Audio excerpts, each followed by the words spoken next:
எல்லோருக்கும் வணக்கம். தென்னிந்திய நடிகர் சங்கத்தினுடைய தேர்தல் நடந்துகிட்டு இருக்கு. நல்ல முறையாக நடந்துகிட்டு இருக்கு. ஐயா நீதிபதி ஓய்வு நீதிபதி பத்மநாபன் அவருடைய தலைமையில், புதிய கமிஷனருடைய சீனியர் தலைமையில் ரொம்ப அற்புதமாக இங்கே காவல்துறையினர்கள் ரொம்ப சிறப்பான ஒரு பாதுகாப்போடு எந்த ஒரு நடிகருக்கும் யாருக்கும் எந்த விதமான ஒரு இடையூறும் இல்லாமல் மிக சிறப்பான ஒரு ஏற்பாடுகளை செய்தமைக்காக முதலில் தேர்தல் ஆணையத்தினுடைய மனமார்ந்த நன்றி. அதே நேரத்தில் நாங்கள் இந்த பாண்டவர் அணி சார்பாக ஒட்டுமொத்த 3139 உறுப்பினர்களில் நானும் ஒரு அங்கத்தினர் என்ற அடிப்படையில் பாண்டவர் அணியில் நானும் துணைத் தலைவர் சுப தலைவருக்கான பதவியை போட்டியிடுகிறேன். இருப்பினும் நாங்கள் ஆசைப்பட்டது ஒரு வெளிப்படையான ஒரு தேர்தல் நடத்தப்பட வேண்டும் என்று ஆசைப்பட்டோம். அந்த தேர்தல் இனிதே நடந்து கொண்டிருக்கிறது. உறுப்பினர்கள் அத்தனை பேரும் மிகவும் உற்சாகமாக, நிறைய பழைய உறுப்பினர்கள்லாம் வெளியூர்களிலிருந்தெல்லாம் வந்து வாக்களித்துக் கொண்டிருக்கிறார்கள். அவர்களெல்லாம் சந்திக்கும் பொழுது ஒரு சந்தோஷம் இருக்கிறது. நிச்சயமாக இந்த பாண்டவர் அணி நியாயமான முறையில் இந்த தேர்தலில் வெற்றி அடையும்.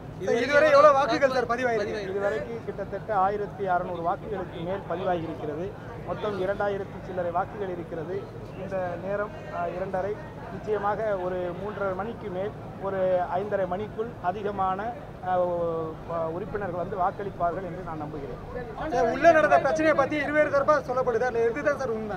உள்ள நடந்த பிரச்சனையை பற்றி இருவேறுபட்ட கருத்துக்கள் சொல்லப்படுது. நான் அந்த நிகழ்வு நடக்கும் பொழுது நான் உள்ளே இல்லை.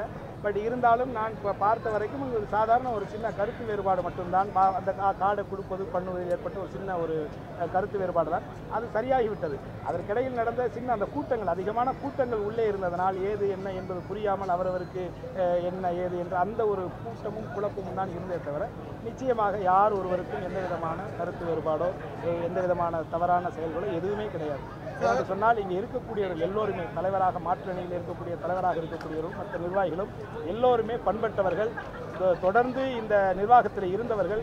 ஆகவே எல்லோரும் படித்தவர்கள், அடுத்து எல்லோரும் படித்தவர்கள், அதையும் தாண்டி எல்லோரும் கலைஞர்கள்.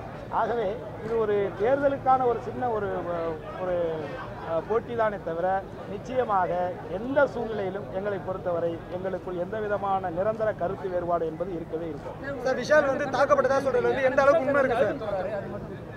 இல்லை.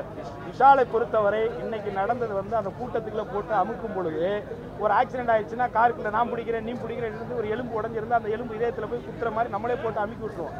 அந்த மாதிரி அந்த பையன் ஒரு 4-5 நாளாகவே அவருக்கு உடம்பு சரியில்லை. ஏன்னா அவரால் சரியான சாப்பாடு இல்லை, காய்ச்சல், இதில் இருந்து ட்ரீட்மெண்ட் எடுத்துகிட்டு இருந்தாரு. அந்த கூட்டத்தில் நெரிசல்களில் அவருக்கு ஒரு சின்ன மயக்கம் வந்தது, அவ்வளோதான்.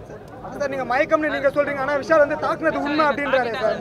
தாக்கிட்டாங்கன்னு சொல்லுங்க. நான் பொய் சொல்ல மாட்டேன்.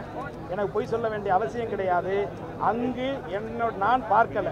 நான் இந்த நிகழ்வு நடக்கும் பொழுது ஒரு தனியார் தொலைக்காட்சிக்கு நேரடி அலையில் நான் இருந்தேன். அதற்கப்புறம் தான் நான் உள்ளே போனேன். அங்கே எனக்கு தெரிஞ்சு அது மாதிரி